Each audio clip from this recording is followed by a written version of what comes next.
अस्सलामुअलैकुम जी, आयानो मरहबन और खुश आमदीद। एक दफ़ा फिर हम आपको जो है अपने शो में वेलकम करते हैं जिसका नाम है स्पॉटलाइट विद नौशीन।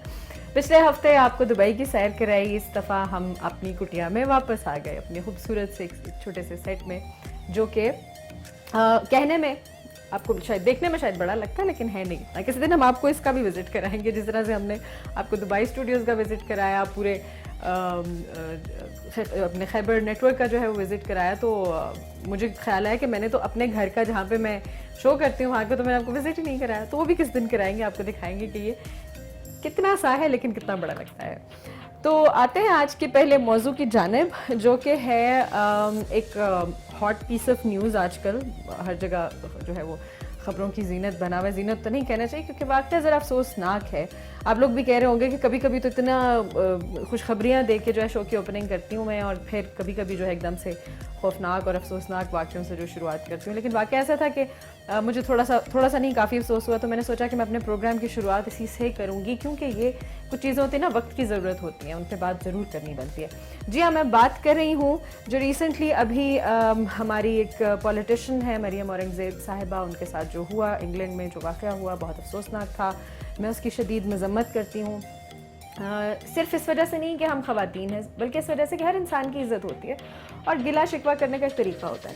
हमें अपने लीडरान से इख्तिलाफ़ हो सकता है, कोई मसला नहीं। हमें तो अपने माँ बाप से भी इख्तिलाफ़ होता है, हर वक्त शिकायतें करते फिरते हैं, आपने किया ही क्या है। ये बड़ा एक जुमला है हमारे सोसाइटी में, बड़ा कॉमन है कि औलादें जो हैं वो सारी ज़िंदगी माँ बाप का खा के उनके घरों में बैठ के कह रही होती हैं आपने हमारा किया ही क्या है। तो ये तो फिर लीडरान है जिनसे कि हमें कब से गिले शिकवे चल रहे हैं। लेकिन गिला शिकवा करने का भी कोई तरीका होता है, हर चीज़ का तरीका होता है और इसका भी होता है, और फिर वो बात असर भी करती है जो तरीके से की जाए। अब ये कोई तरीका नहीं है कि सड़क पे एक बंदा प्राइवेटली अपना काम किए जा रहा है, वो आपको नुकसान नहीं पहुंचा रहा, वो आपको आंसर बैक भी नहीं कर रही, और अगर आप उनका जेस्चर देखें तो वो बड़े मज़े से वो अपनी कॉफ़ी पकड़ के लोगों की तरफ खड़ी मुस्कुरा के देख रही हैं। गलतियाँ होंगी उनकी, हम इस चीज़ से कोई वो इनकार नहीं कर रहे, लेकिन ये मोबाइल जगह जगह उनके पीछे पीछे लेके भागना और इन लोगों को जो है वो सॉरी टू से जलील करने की कोशिश करना, ये कुछ जायज़ नहीं है।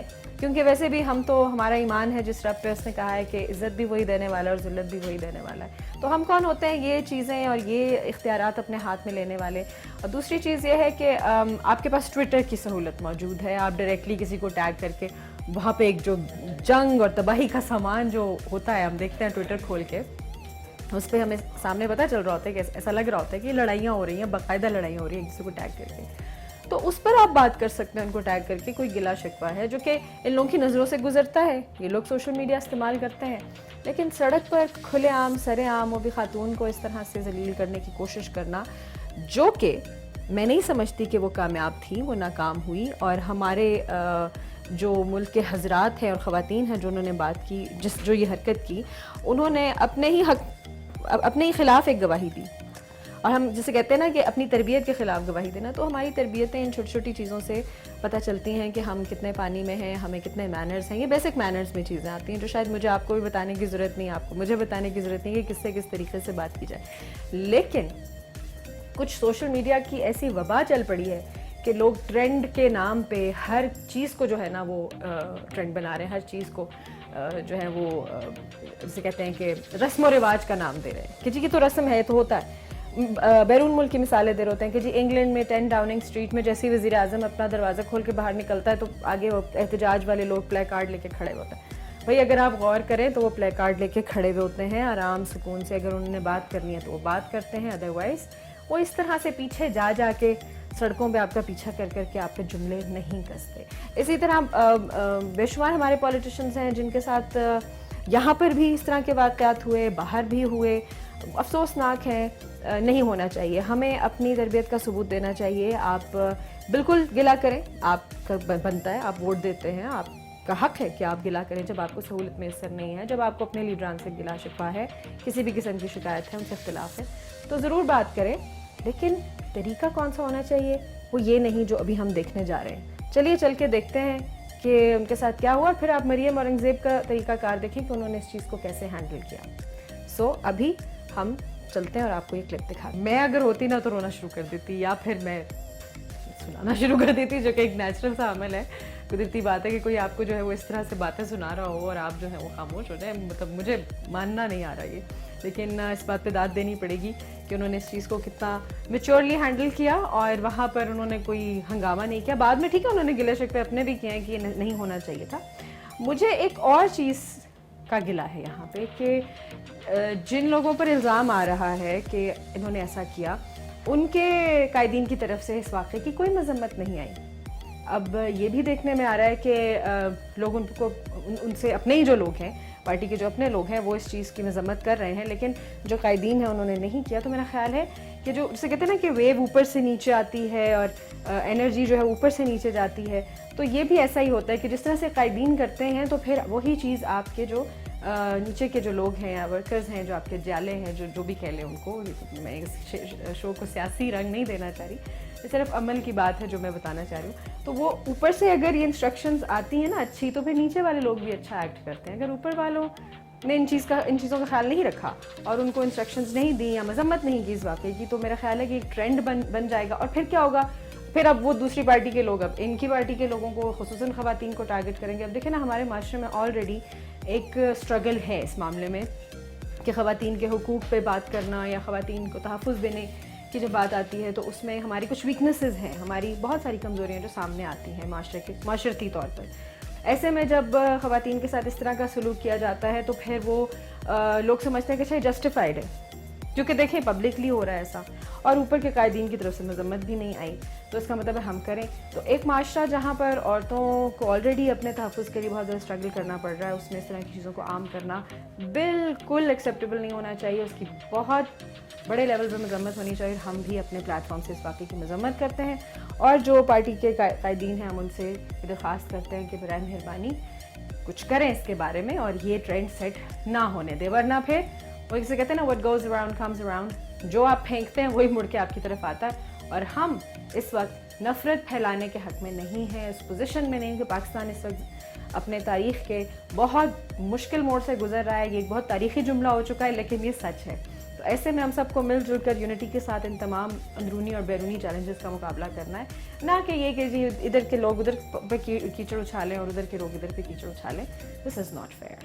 ये तो हो गई हमारी शुरुआत प्रोग्राम की। अब चलते हैं अगले सेगमेंट की तरफ और अगला सेगमेंट जो है वो है सैर सपाटों का। जी हाँ, और इस दफ़ा हम मुल्क के अंदर ही रह रहे हैं और आपको अपना एक बहुत ही प्यारा और बहुत ही तारीख़ी और बहुत मशहूर शहर लाहौर दिखाने जा रहे हैं। जी हाँ, ये वो लाहौर है जिसके बारे में कहा जाता है कि जिन्हें लाहौर नहीं देखा हो जमिया ही नहीं। लेकिन हम कौन सा वाला लाहौर दिखाने जा रहे हैं आपको? ये वो तारीख़ी लाहौर तो ठीक है, हो गया, वो तो सबने देख लिया, लेकिन अब हम लाहौर की जो नई शेप निकली है, जो लाहौर ने जो अपने एक तरक्की वाला जो एक रूप धारा है, हम वो दिखाएंगे आपको।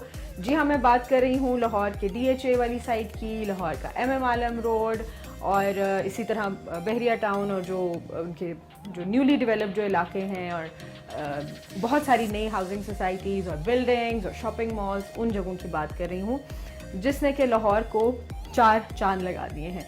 आप में से बहुत सारे लोग जो हैं वो शॉपिंग करने लिबर्टी मार्केट ज़रूर जाते होंगे, तो आपने देखा होगा कि लिबर्टी मार्केट जैसे आप पहुंचते हैं और जो लोग आप में से अगेन जो टर्की गए हुए हैं या इवन दुबई गए हुए हैं, उन लोगों को पता होगा कि वहाँ पर जो इस तरह के बड़े बाज़ार होते हैं उनमें यही सीन होता है कि पार्किंग बिल्कुल बाहर होती है बाज़ार से।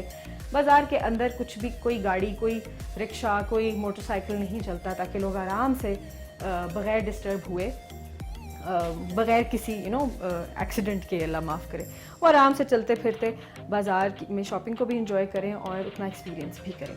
तो लिबर्टी मार्केट भी ऐसी ही बना दी गई है। अब आपकी पार्किंग बिल्कुल बाहर है, वहाँ से लोग पार्क करके अंदर चल के, बड़ा सा अहाता है, वहाँ से चलते हुए वहाँ पे फूड कोर्ट आता है, आपके कपड़े, आपके जूते, हर तरह की जो है वो सामान वहाँ पर मौजूद है। और लिबर्टी मार्केट के बारे में भी कहा जाता है कि कदरे सस्ती भी है, अफोर्डेबल भी है, तो ज़्यादातर लोग जो हैं वहाँ पर शॉपिंग के लिए जाते हैं। फिर हमारा आता है MM आलम रोड, जो कि टेक्निकली उसको अगर मतलब ये कहा जाए कि वो किसी बाहर के मुल्क से कम नहीं है, क्योंकि वो जो मोड़ आता है ना, जब आप उस मोड़ पे बड़ी बड़ी बिल्डिंग्स देखते हैं और state of the art buildings बनी हुई हैं और उनके ऊपर जिस तरह की रोशनी फैलाई गई है, तो वो किसी भी बैरूनी मुल्क की जो इस तरह की सिटी लाइफ है उससे कम नहीं है। तो वहाँ पर भी एक और ही रौनक होती है। वहाँ पर रात को वॉक करने का बड़ा मज़ा आता है, इवन दिन के टाइम बड़ा मज़ा आता है। फिर आप में से अगर किसी ने वो सिद्दीक ट्रेड सेंटर वाली जो रिंग रोड और रोड ऊपर से पूरा रोडों का जाल बिछा हुआ है उसको कभी गौर से देखा हो तो वो बहुत खूबसूरत लगता है। अक्सर लोग वहाँ से ड्रोन शॉट्स लेते हैं। आजकल लाहौर में ये जो फिल्म मेकर्स हैं वो बहुत एक्टिव हुए हुए हैं और वो खुसूसन इस तरह की जगहों के जो है वो एरियल ड्रोन शॉट्स लेते हैं और लाहौर की वाली साइड दिखाते हैं। फिर हम जाते हैं जब आगे DHA वाली साइड पे, तो वहाँ पर जो आपकी यूनिवर्सिटीज़ हैं और जो आपके शॉपिंग मॉल्स हैं और जिस तरह के वहाँ पे स्टेट ऑफ द आर्ट घर बने हुए हैं, भाई वाह, मज़ा आ जाता है। और सबसे बड़ी बात है कि आप रात को भी सिक्योर तरीके से बाहर वॉक कर सकते हैं। और मैंने ये देखा है कि वहाँ पर नॉर्मली ऐसा होता है, जिस इलाके में मुझे रहने का इत्तेफाक हुआ वहाँ पर लोग रात को अपने गेट्स को लॉक नहीं करते, यानी उनकी सिक्योरिटी की सिचुएशन अभी भी वहाँ बेहतर है। तो वो भी बड़ी मज़े की जगह है। और इसके अलावा अगर आपने खाना पीना करना है तो लाहौर के किसी भी पॉइंट पे आप जाके घुस जाएं, आपको डिसअपॉइंटमेंट नहीं होगी। कि लाहौर में जब मुझे रहने का इत्तेफाक हुआ था तो मैंने ये कंक्लूड किया था कि the only entertainment in Lahore is food. खाने के अलावा आप फिर खुद जो जिस चीज़ को एंटरटेनमेंट कहना चाहें वो कह लें, लेकिन जो बेहतरीन और सबसे टॉप पे है एंटरटेनमेंट वो है खाना। तो चलिए चल के हम आपको न्यू लाहौर दिखाते हैं और जो मुख्तलिफ़ किस्म की सड़कें और ब्रिजेस और बिल्डिंग्स हम वो आपको चल के दिखाते हैं, ताकि अब के जब आप जाएं लाहौर तो आप प्लान करके जाएं कि आपने ये वाले इलाके देखने हैं अलॉन्ग विद शाही मस्जिद और वो वाला जो इलाका है जो ओल्ड सिटी वॉल्ड सिटी है, उसके अलावा भी लाहौर का एक रूट है, तो वो ज़रूर डिस्कवर करें। तो चलिए चलते हैं लाहौर। हैं अपनी बड़ी ही स्पेशल मेहमान के साथ, गुलशन जहान, जिनके बारे में मैंने आपको भी इनके तारुफ में बताया कि इनका ताल्लुक़ जो है वो रेशमा जी के ख़ानदान से है और बहुत ही सुरीली आवाज़ है, बहुत ही माशाल्लाह बेहतरीन गाती है। जब गाती हैं तो फिर एक समा बांध देती हैं। गुलशन, कैसी हैं आप? जी अल्हम्दुलिल्लाह, बहुत अच्छी लग रही हैं आप। बहुत शुक्रिया, आप भी बहुत प्यारी लग रही हैं। शुक्रिया बहुत बहुत। और आपका स्टाइल, आपकी मतलब कि जो आपने ये जो कवर किया हुआ ना, क्या thank you so much, thank you so much. Gulshan, आप माशाल्लाह अच्छी तो बहुत लग रही है, लेकिन आपकी आवाज़ उससे भी ज़्यादा खूबसूरत है। ये मुझे बताइए कि आपने किस उम्र से गाना शुरू किया? गाना तो हम बचपन से ही गाते हैं। अच्छा। मतलब जो म्यूज़िक जो है वो तो हमारे मैं काफ़ी दफ़ा बता चुकी हूँ काफ़ी इंटरव्यू में उनमें ये है कि हमारा बचपन से स्टार्ट हो जाता है। अच्छा, रियाज तो और रियाज मेहनत, तो हमारा माहौल ही सारा म्यूज़िक बचपन से मेहनत करवाता है। जी, जो राजस्थानी फैमिली है हमारी, उसमें बगैर गाने के कोई एक मतलब ये खानदानी रिक्वायरमेंट है। जी, हमारा ये खानदानी काम है। सही सही। और आपका ताल्लुक आपने बताया राजस्थान से है, जहाँ पर के सहूलतें भी इस तरह से नहीं है, लेकिन ये एक जो स्किल जिस तरह से डेवलप होती है, इसके ऊपर कैसे मेहनत करवाई जाती है? क्या आपको मौसीकी की तरबियत के लिए उस्ताद मुहैया किए जाते हैं या घर के उस्ताद अंदर घर के ही होते हैं हमारे? मतलब कि लड़कों को सिखाते हैं तो फिर लड़कियां भी सीख लेती हैं। पहले हमें लड़कियों पे तवज्जो नहीं देते थे कि ये सिंगिंग करे। आपको सच्ची बात, ये राज की बात बता रही हूँ कि रेशमा जी ने भी बहुत बड़ा नाम है, उन्होंने भी काफ़ी दफ़ा ये बताया कि औरतों को गलत समझते थे कि ये गाना जो गा रही है ये प्रोफेशनल गाए। घरों में, शादियों में, अपने खुशियों में गाना, और वो एक उसको अच्छा समझते थे, प्राइवेटली करते थे, लेकिन मतलब पब्लिक के लिए नहीं गा सकते थे, अपने लिए गाते। तो ये रिवाज कब कायम हुआ? तो ये रिवाज उनको, उनके अल्लाह दर्जात बुलंद करे, रेशमा जी के, अल्लाह पाक उनको उस, मैं कहती हूँ कि हमारी बहुत सारी दुआएं, जितनी भी हमारी फीमेल सिंगर हैं राजस्थान की, बिल्कुल खास तौर पे उनकी तरफ से हमेशा दुआएं रेशमा जी को ये क्रेडिट जाता है कि उन्होंने ये रास्ता खोल दिया हमारे लिए। बिल्कुल। अच्छा, और उनकी ना, मैं थोड़ा सा रेशमा जी के बारे में बात करना चाहूँगी, सिंस आपने बताया था मुझे जब मेरी आपसे मुलाकात हुई थी कि उनके खानदान मेरी नानी लगती है, नानी लगती है, रिश्ते में नानी लगती है आपकी, और आपकी आवाज़ अम्मी की से मतलब कजिन में से है। अच्छा, सही। तो उनकी जो तबीयत की सादगी थी ना, वो बड़ी बेहतरीन किस्म की थी। उनके कुछ वाकयात हैं, हम लोग अक्सर टीवी पे जो सुनते हैं। मुझे भी रिसेंटली एक वीडियो मुझे शेयर हुई है, उसमें बताया कि वो यस वाली वीडियो आपने देखी है, जो भी बात कहनी है, रेशमा आपको इंग्लिश नहीं आती तो आपने कहना है यस, तो हर उल्टे सीधे सवाल के जवाब में यस, और वो खुद से बता रही है। देखिए, जो आजकल के आर्टिस्ट हैं ना, थोड़ा सा अगर आप थोड़ा सा तकाबुल करे उनका, वो तो आजकल का आर्टिस्ट जो है ना वो उसका दिमाग थोड़ा ज्यादा हवाओं में है। और रेशमा जी अपनी ही बातें खुद हंसा रही हैं लोगों को बता के, लेकिन मैं कहती हूँ कि उस जमाने में उनका भी दिमाग बहुत अच्छा था। बिल्कुल, लेकिन आप आज ही देखिए ना, आज ही कि सब इतनी कुछ बड़ी जो स्टार था, होके भी वो अपने बारे में बता रही हैं कि देखो मेरे से भी इस तरह की भूल भुलैयां हुई हैं और लोगों को हंसा देती थी। तो इस तरह की चीजें हमें अब के आर्टिस्ट में नजर नहीं आती, और वो समझते हैं कि हमें बस सारी किताबें हमने प्रोटोकॉल दिया जाए, नहीं, ये सोचते हैं कि सारी किताबें म्यूजिक की हमने पढ़ ली। बिल्कुल। हम तो ये भी कहते हैं कि म्यूजिक के बारे में ये सुना है हमने अपने बुजुर्गों से कि म्यूजिक एक समंदर है, वो कभी मुकम्मल नहीं कर सकते। और जितना भी आपने एक बूंद भी उसमें से निकाल लिया ना, तो आपकी पूरी लाइफ के लिए काफी है। ये कैसी बात है, म्यूजिक इतनी बड़ी दुनिया है, म्यूजिक की जो तालीम है बहुत बड़ी है, उसकी कोई हद नहीं है। वो तो हजरत दाऊद अलैहिस्सलाम को ही पता है। बिल्कुल, वो जिनकी आवाज पे पूरी दुनिया के चिड़ियां गाती थी, जानवर, समंदर, पहाड़ रुक जाते थे। और ये अल्लाह की बड़ी देन है, खूबसूरत आवाज होना किसी किसी को मिलती है। बिल्कुल अक्सर वो लोग जो नहीं गा सकते, मैंने उनके मुंह से सुना है कि काश ये स्किल हमें भी दी जाती है, हम भी गा सकते हैं। जिन लोगों के पास होती है शायद वो उसको इतना वो नहीं लेते। अल्लाह की देन है बस, हर बंदा तो नहीं गा सकता। देखिए अल्लाह ने आर्टिस्ट बनाए, किसी को वो क्या कहते हैं मुसव्विर बनाए, किसी को शायर बनाए, किसी को सिंगर बनाए, किसी को कुछ ऐसे भी है जो डांस अच्छा करने वाले भी हैं, जो अच्छे आर्टिस्ट हैं। ये हम हुनर है ना, एक काबिलियत हुनर है, ये सब तो नहीं हो सकते ना, बिल्कुल अल्लाह की तरफ से ये सब। अच्छा, आप मुझे ये बताइएगा गुलशन के आप एक अदद वाइफ भी हैं, आप माशाल्लाह एक मदर भी हैं, और साथ में आप जो है वो एक आर्टिस्ट भी हैं, बहुत सक्सेसफुल हैं। आप ये सारी चीज़ें बहैसियत खातून कैसे मैनेज कर लेती हैं? मुश्किल तो होता है, आपको पता ही है, क्योंकि मैंने आपको देखा, इनकी एक बात है गुलशन की कि जहाँ भी मैंने इनको, हम लोग काफ़ी अच्छे से को जानते हैं, और जहाँ भी हम मिलते हैं ना, ये अपनी फैमिली के साथ होती हैं। अपना बेटा भी इनका साथ होता है, इनके बहुत सपोर्टिव हस्बैंड है माशाल्लाह से शकील साहब, वो इनके साथ होते हैं, अभी भी वो आए हुए हैं।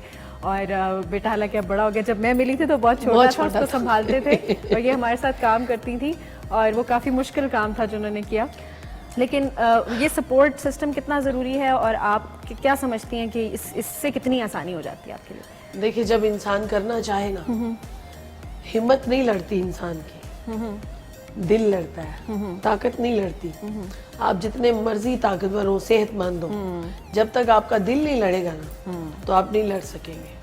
तो ये चीज दिल से होनी चाहिए। जब आप दिल से करते हैं इरादा, तो हर चीज को आप कर देते हैं, क्योंकि अल्लाह ने इंसान को अशरफुल मखलूकात बनाया, तो इंसान में बहुत ताकतें डाली हैं। वो हमारी गलतियां होती है कि हम यूज नहीं करते। बिल्कुल। तो आप करना चाहें तो कर सकते हैं। सही।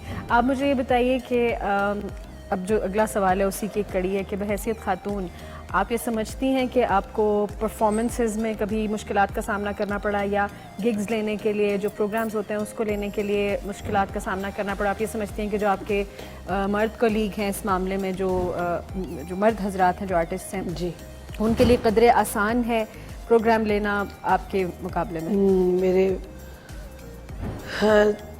आपको पता है, आप भी एक खातून है, इसीलिए मैं सवाल पूछ तो ये मैं यही सवाल का जवाब यही है कि इंसान मर्द को ज्यादा इस शोबे में मर्द ज्यादा तकलीफ उठाता है स्ट्रगल में, बिल्कुल ठीक है, और औरत को कुछ दूसरी तकलीफें उठानी पड़ती हैं, क्योंकि औरत होती है, मर्द होता है।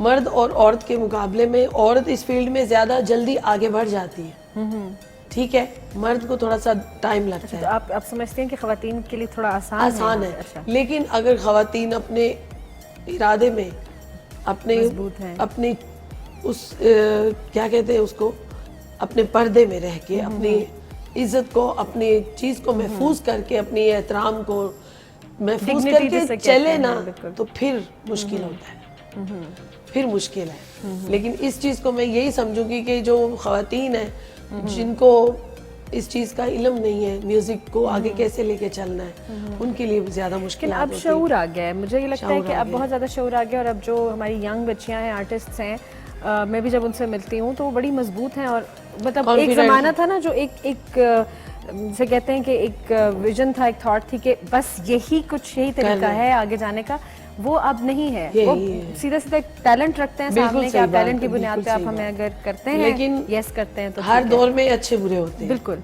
बिल्कुल। हर दौर में अच्छे बुरे होते लेकिन आजकल के दौर में मैं इस बात को अप्रिशिएट भी करना चाहूँगी कि जो औरतों को लड़कियां शऊर मजबूत मिला हो है और गई वो हैं। उस एग्जैक्टली उसकी वजह से अभी मैं दुबई में थी तो वहाँ पर भी हमारे एक जो कलीग हैं वो यही कह रहे थे कि वुमेन एम्पावरमेंट जो जिस तरह से इसका शऊर आया है ख़वातीन में, तो अब डर लगता है ख़वातीन से, इसलिए कि यू नेवर नो कि वो अपने हक के लिए खड़ी हो अब बड़ा जाए। शऊर आ गया है और बड़ी वो बहादुर हो गई हैं, मर्दों की तरह रहना सीख गई हैं बिल्कुल, औरतें। बिल्कुल। पहले ये नहीं था।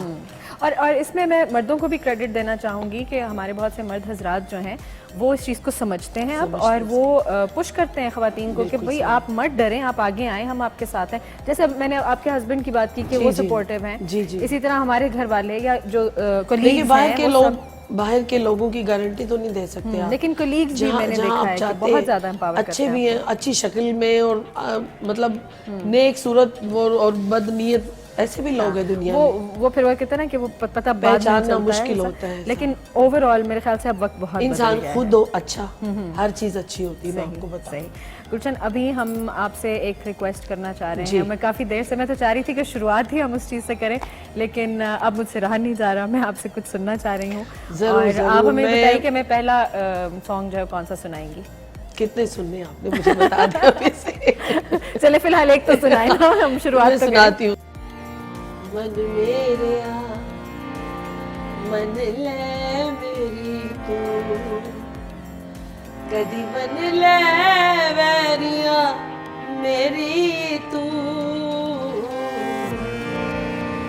मन मेरे मन ले मेरी तू, कदी मन ले वैरिया मेरी तू, मन मेरे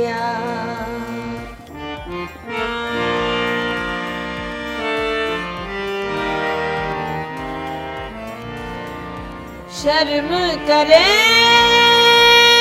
शर्मावा मैं, तू हंस पवे मुस्कावा मैं, तू रो पवे मर जावा मैं, मन मेरे मन ले मेरी तू,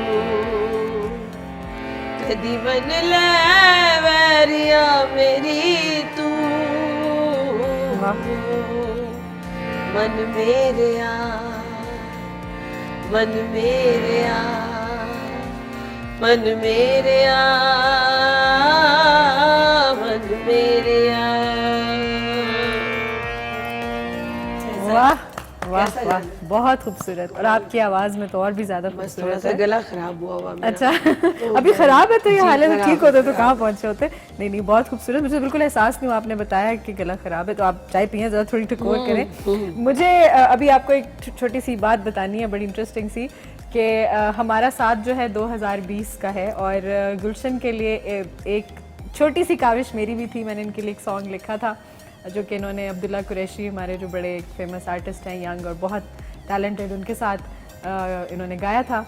असल लिरिक्स जो थे वो खान साहब के थे, नुसरत फतेह अली खान साहब के, तो उसमें एडिशन करवाना था एक खातून की आवाज़ का लिरिक्स के साथ। बिल्कुल। तो वो उधर ही हमने मैं आपको दाद देती हूँ उस दिन की कि कमाल आपकी आमद है और अल्लाह ने आपको बहुत अच्छा दिमाग दिया। 5-10 मिनट में लिख दिया। हाँ जी, 5-10 मिनट में आपने यूं लिखा और कहा कि ये जी डाले। प्रेशर में चीज कहते हैं ना ज्यादा अच्छी, वो तो प्रेशर कुकर में ज्यादा गलती है, तो वो प्रेशर था काम का, और बस मैंने यूं कागज पेन पकड़ा और मैंने कहा जी अभी गाना बनाना है। उसके कदी टकरे ते हाल सुनावा, आगे वाले जो आपने लिखे मेरे सुक्के विच तेरियां रावा, ना तू विच तेरियां रावा, ना तू आया ना मुड़िया सावा, तू ते कह छड़िया मैं किस नु सुनावा। हाँ जी। मेरी पीड़ बह के आपे मैं मुकावा। मुझे थोड़ा सा याद नहीं आ रहा, मैं अभी गाऊंगी तो याद आ जाएगा। तो अभी जो गुलशन आपको गाना सुना रही हैं वो उसके लिरिक्स वो हैं जो मैंने इनके लिए लिखे थे, तो बिस्मिल्लाह कीजिए फिर आप। हंजो मेरे सुके विच तेरी रावा, ना तू आयो ना मुड़िया ने सवा, छड़िया मैं किस नू सुनावा, मेरी पीड़ मैं आपे मैं निभावा, तेरे गिले दस किवें मैं मुकावा, वे सानू रोग लाउण वाले कदी टकरे ते हाल सुनावा, कदी टकरे ते हाल सुनावा, वे सानू रोग लाउण वाले कदी टकरे ते हाल सुनावा, कदी टकरे ते हाल सुनावा, वे सानू रोग लाउण वाले तेरे बाजू बैके, तेरे बाजू बैके दुखड़े सुनावा, तेरे बाजू बैके, तेरे बाजू बैके दुखड़े सुनावा, वे सानू रोग लाउण वाले कदी टकरे ते हाल सुनावा, कदी टकरे ते हाल सुनावा। जबरदस्त जबरदस्त। ये बड़े टाइम के बाद मैंने गाया। अच्छा जी। इनके बहुत अच्छा गाया और शकील साहब ने बड़ा अच्छा हारमोनियम बजाया। ये हैं इनके हस्बैंड जिनके बारे में बात हो रही थी कि इनका घर से कितना स्ट्रॉन्ग सपोर्ट सिस्टम है, लेके बेटे को बाहर बैठे रहे हैं, बेगम के साथ सब जगह जाते हैं, साथ में हारमोनियम भी बजाते हैं। आप भी अपने घर में जो खवातीन हैं जो कुछ करना चाह रही हैं उनके लिए जब तक आप सपोर्ट नहीं बनेंगे तो वो कुछ नहीं करेंगी। और खवातीन के लिए खुसूसन मैं अपने शो में बहुत ज्यादा ये चीज कहती हूँ कि आप कुछ करें, जिंदगी में कुछ ना कुछ करते रहना चाहिए। शादी करके घर बैठ जाना जिंदगी नहीं है। अगर आपको शौक है तो आपके लिए हो सकता है, कुछ भी शौक है, कुकिंग का शौक है, कुछ भी, बिल्कुल कुछ भी घर बैठ के भी वो हो सकता है। आर्टिस्ट है तो वो आर्टिस्ट है तो वो फिर अपनी बस अपने आप को घुलाई नहीं दुनिया के कामों में। बिल्कुल जब आप सपोर्ट नहीं करेंगे बिल्कुल तो ऐसा है, करने वाले बिल्कुल ऐसा ही है। तो शकील साहब को आप तंग भी करती होंगी, ठीक ठाक है ना? वो उनके मुस्कुराहट से मुझे जवाब मिल गया है, कुछ कहने की जरूरत ही नहीं पड़ी। नहीं नहीं, अच्छा आप लोगों का बहुत अच्छा साथ है और मुझे बड़ी खुशी होती है आप लोगों को इकट्ठा देख के। नहीं, मैं तंग करती हूँ इसको ज्यादा। वही मैं कह रही हूँ ना और कि वो बोले नहीं है, ये मुझे नहीं तंग करती, बिल्कुल भी नहीं। आप वक्त देती होंगी तो वो तंग करेंगे ना, वो आप साथ ही तो होते होंगी बीच में। मैं आपको यकीन करें, साथ ही होते हम, कभी अकेले कहीं पे भी नहीं है। उनको आप वक्त नहीं देती होंगी, सारा टाइम आप ही तंग करती रहती। गुलशन, आपका बहुत बहुत शुक्रिया, आज आपने हमारे लिए वक्त निकाला और इतने अच्छे अच्छे गाने भी सुनाए। आपका शुक्रिया, और आपके पूरी टीम का शुक्रिया, बहुत बहुत आपके K2 चैनल का शुक्रिया। ये मुझे गाहे बगाहे याद करते रहते हैं, ये मुझे आपको इंशाल्लाह। और ये मेरी पुरानी समझे फैमिली है ये K2 चैनल।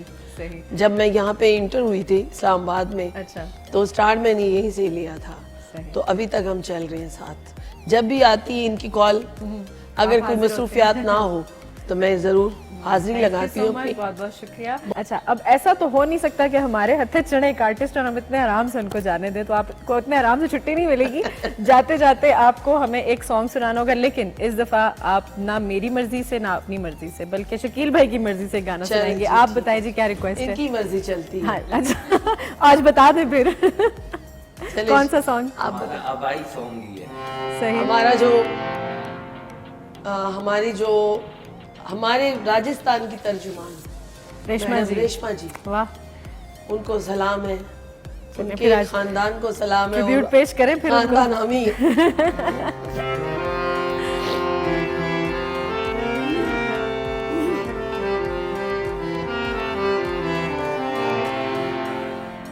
इते खोल किताब तुम्हें नजुमी ते कदे आसी माही मेरा,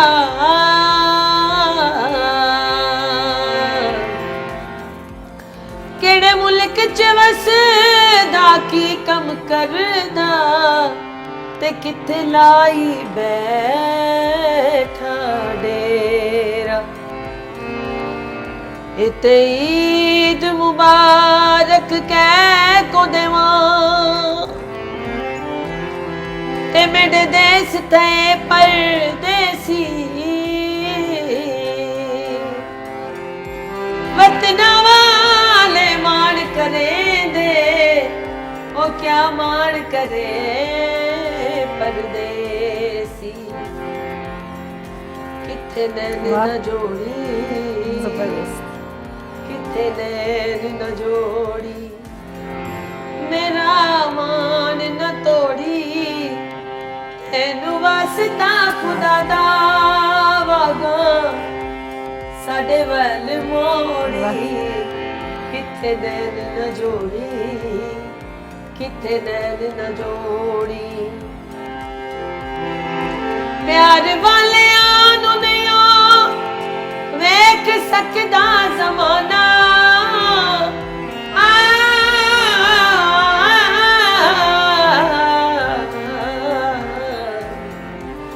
प्यार वाले आनू नहीं वेख सकदा ज़माना हाय केड़ी गल दा विछोड़ा एवें लभदा बहाना केड़ी गल दा विछोड़ा एवें लभदा बहाना आखे लग जा किसे दे आखे लग जा किसे दे आखे लग जा किसे दे आखे लग जा किसे दे मेरा मान न तोड़ी तेनू वास्ता खुदा दा वागा वतना नू मोड़ी किथे नैन न जोड़ी किथे नैन न जोड़ी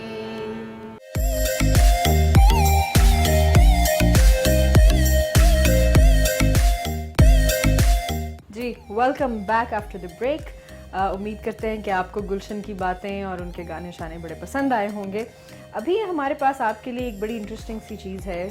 ब्रेक पे जाने से पहले मैंने आपसे बात की थी कि हमारे पास एक फ़िल्म का, एक पुरानी फ़िल्म का रिव्यू है आपके लिए। और रिव्यू नहीं है, इट्स अ कंपैरिजन बिकॉज उसके काफ़ी सारे प्रीक्वल्स बने, फिर वो खुद फिल्म बनी। अब बहुत सालों के बाद उसका एक और जो है वो नया वर्जन बना है। जी हाँ, फिल्म का नाम है मौला जट, जो 1979 में रिलीज़ हुई थी और यूनुस मलिक साहब उसके डायरेक्टर हैं और सरवर भट्टी साहब उसके प्रोड्यूसर थे। और कास्ट में जो है वो हमारे पास हैं सुल्तान राही, आसिया साहिबा, मुस्तफ़ा कुरैशी साहिब और रंगीला। तो इसके बारे में हम थोड़ी सी बात इस लिहाज से करेंगे, इस लिहाज से भी करेंगे कि हमारे बहुत सारे जो सेलिब्रिटीज़ हैं जिनमें कि वसीम अकरम का नाम जो है वो सर फहरिस्त है। उन्होंने बताया था कि उन्होंने कोई 40 से ज़्यादा मरतबा ये फिल्म देखी है कि इतनी अच्छी है इसकी स्टोरी। फिल्म असल में सीक्वल थी। 1975 में एक फ़िल्म बनी थी वहशी जट, उसका सीक्वल है। उसी की बुनियाद पे ये वाली फ़िल्म बनी जो कि सबसे ज़्यादा मशहूर हुई अपने बाकी जितनी भी इसकी पिछली फ़िल्में बनी थी। एक इससे पहले गंडासा बनी थी। तो ये दोनों फिल्में जो हैं उसके बाद इनका ये सीक्वल मौला जट के नाम से रिलीज़ हुआ। फिल्म की कहानी जो है वो बेस करती है हमारी जो पंजाब की, सेंट्रल पंजाब की जो विलेज लाइफ है उसके बारे में, और उसमें जो वडेरा सिस्टम है, क्योंकि वो ज़रा डिफरेंट किस्म का वडेरा सिस्टम है। और 1979 में ये मैसेज दिया गया था इस फिल्म के ज़रिए से कि आप अपने हक़ के लिए खड़े हो सकते हैं। जब आपको आपका हक़ नहीं दिया जाएगा तो फिर आपको अपने हक़ के लिए खुद से खड़ा होना पड़ेगा। और इसी तरह इसमें सुल्तान राही साहब जो हैं वो सबके हीरो होते हैं, मुख्तलिफ ख़वातीन को भी बचाते हुए नज़र आते हैं मुश्किल में जब वो पढ़ती हैं। फिर इलाके के लोगों की भी आंखें खोलने में काफ़ी किरदार अदा करते हैं। जो जालिम है उसके ख़िलाफ़ आवाज़ उठाने के लिए एक मैसेज है उनके पास इस फिल्म में। सबसे जो बेहतरीन चीज़ है ना इस फिल्म की, जब आप देखते हैं इस फिल्म को, तो अगेन मैं जब प्रोडक्शन के हवाले से बात करती हूँ तो मैं पहली चीज़ नोट करती हूँ कैमरा वर्क। कैमरा वर्क इस फिल्म का इज़ अमेजिंग। आप कभी अभी यूट्यूब पे मौजूद है वो, ऑल्दो काफ़ी काट छांट के अब कहीं 1 घंटे और 22 मिनट की फिल्म उन्होंने बना दी है, वरना ये 2-2.5 घंटे की थी। लेकिन बेहतरीन कैमरा वर्क है और बिल्कुल भी जैसे कहते हैं ना डिलेज और जर्क्स नहीं आ रहे। पता चल रहा है कि बेहतरीन किस्म की उनके सिंक्रोनाइजेशन है कि इधर से उनका पार्ट ख़त्म होता है और उधर से कैमरा आ रहा है, उधर से। और फाइटिंग सीन्स जो हैं उनमें जितना सीक्वेंस है कैमरा वर्क का, कमाल है। कीपिंग इन माइंड कि ये 1979 में ये फिल्म बनी थी, इतने पुराने वक्तों में, जबकि हमारे पास सहूलतें नहीं थी फिल्म इंडस्ट्री में। अब कई सालों के बाद इतनी सहूलतें जब फिल्म इंडस्ट्री में आ गई हैं, तो मौला जट का एक और वर्जन 2018 में बना जो कि रिलीज़ के लिए बिल्कुल रेडी था, लेकिन जो असल मालिकान हैं इसके कॉपीराइट्स के, उन्होंने कॉपीराइट्स देने से इनकार कर दिया। उन्होंने कहा कि आप फिल्म का नाम चेंज करें, क्योंकि मौला जट बस एक ही थी वो, 1979 में जो बनी उसके बाद नहीं, ना उसका पार्ट 2 ना उसका कोई और सीक्वल बना, तो आप नहीं कर सकते ऐसा। काफ़ी जद्दोजहद के बाद अब कहीं जाके वो लोग माने और कॉपीराइट्स जो है वो मिल गए और नई मौला जट जो है वो अब रिलीज़ होने जा रही है 31 अक्टूबर को। लेकिन इससे पहले कि हम उस फिल्म पे बात करें, हम चलते हैं आपको दिखाने 1979 की जो मौला जट रिलीज़ हुई थी उसका ट्रेलर, और फिर उसके बाद हम वापस आएंगे और फिर जो नई फिल्म है उसका ट्रेलर दिखाएंगे और फिर आप खुद ही कंपैरिजन कर लीजिएगा। चलिए चल के देखते हैं। और मुझे तो पसंद आया ये ट्रेलर, लेकिन मैं ये सोच रही थी कि इन लोगों ने अपने लिए बहुत एक बड़ा चैलेंज ले लिया है, तो हम ये उम्मीद करते हैं और दुआ करते हैं कि ये लोगों की उम्मीदों पे पूरा उतरे, स्पेशली वो जिन्होंने मौला जट देखी हुई है पहली वाली और उनको बहुत ज़्यादा इससे जो है ना एक्सपेक्टेशंस है। उस ज़माने की कास्ट, उस ज़माने की एक्टिंग, उस ज़माने का स्क्रिप्ट वो बहुत अपने अंदर एक मजबूती रखता है। तो अब सवाल ये है कि क्या ये वाली मौला जट जो अभी 31 अक्टूबर को रिलीज़ हो रही है उसी किस्म की मजबूती को कंटिन्यू कर सकेगी, क्योंकि थोड़ा सा ज़रा एतराज़ तो नहीं कह सकते, लेकिन एक सवाल ज़रूर उठा है कि इन्होंने जो प्रॉपर पंजाबी स्पीकिंग जो लोग हैं, जो पंजाबी बोलने वाले लोग ने, वो इन्होंने क्यों नहीं कास्ट किए। जी हाँ, उसमें थोड़ा सा डिफरेंस सामने फील आ रहा है कि जो बोल रहे हैं ट्रेलर में, थोड़ा सा पता चल रहा है स्ट्रगल कर रहे हैं, बट इट्स टू सून कि हम इनके बारे में कोई रिव्यू दें, जजमेंट दें, क्योंकि दोनों जो मूवीज़ हैं उनमें बेहतरीन किस्म की कास्ट है, हमारी फिल्म इंडस्ट्री के बड़े बड़े नाम हैं। तो हमें खुशी होगी कि आप लोग भी जाएं और हम भी जाएं और अपनी फिल्म इंडस्ट्री को इस तरह से सपोर्ट करें और जाकर मूवी देखें। पहले से ही जजमेंट्स मारना शुरू कर देना ना कोई अच्छी बात नहीं है। ये मतलब जैसे कहते हैं ना कि जिस थाली में खाया उसी में छेद किया। ये हमारा वतन है, हमारे वतन के लोग हैं, वो एफर्ट करते हैं, तो उनको उसी तरह से अप्रिशिएट किया करें। क्योंकि मैं कल भी अपने कलीग से यहाँ पे बात करी थी, तो उनकी मुझे बात बड़ी अच्छी लगी। उन्होंने कहा कि ये चीज़ अगर हॉलीवुड में हो रही होती है ना, कि टॉम क्रूज जो है वो मोटर बाइक पर बैठा हुआ है, उसके पीछे जो है वो 60 गाड़ियाँ आ रही हैं और सब गोलियाँ बरसा रही हैं, तो उसको एक भी नहीं लग रही, तो उस पर वाह वाह होती है, तालियाँ बजती हैं कि वो हॉलीवुड है। लेकिन उससे माइनर लेवल की चीज़ अगर पाकिस्तान में हो रही है तो हम हंसना शुरू कर देते हैं, मजाक उड़ाते हैं, उस एफर्ट का कोई अप्रिशिएट नहीं करते, उस पर तालियां नहीं बजाते। पता नहीं ये क्या रवैया है हमारे अंदर, इससे निकलना होगा और अप्रिशिएट करना सीखना होगा ताकि हम लोग तरक्की की राह पर गामजन हों। तो पाकिस्तान फिल्म इंडस्ट्री को इस वक्त बहुत ज़्यादा ज़रूरत है इस किस्म की सपोर्ट की, लिहाजा 31 अक्टूबर को ज़रूर सिनेमाज में जाएगा और ये फिल्म देखिएगा। यहाँ से हम आपसे लेते हैं इजाज़त, अब हमें अपने घर जाने दें, ठीक है, बहुत हो गया। इंशाल्लाह अगले हफ्ते मिलेंगे आपसे नए मेहमानों के साथ इसी जगह पे, लेकिन नए टॉपिक्स, नई गपशप, नई गॉसिप्स के साथ, और इंतज़ार रहता है मुझे पता है आप लोगों को। सो नेक्स्ट टाइम इंशाल्लाह, तब तक के लिए अपना ख्याल रखिएगा बहुत सारा, और फिर हम मिलते हैं मज़ीद नई मज़ेदार सी बातों के साथ। अल्लाह हाफ़िज़।